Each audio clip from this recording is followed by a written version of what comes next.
the region together.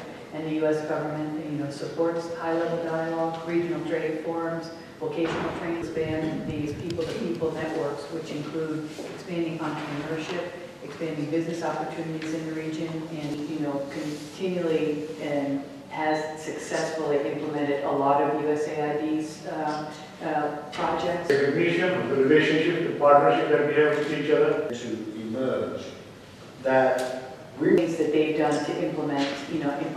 And encouragement that Susan provided for this initiative, this project, and it's gone a long way. So it's really a relationship, and I think that Occoquan has a long time in the U.S., but it is a new, innovative approach to regional cooperation and broadband and social services. work now starts.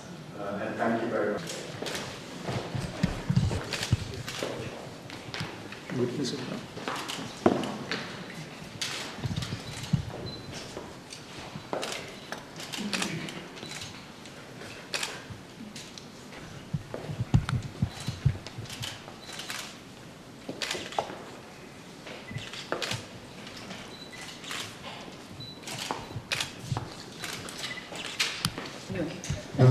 Congratulations.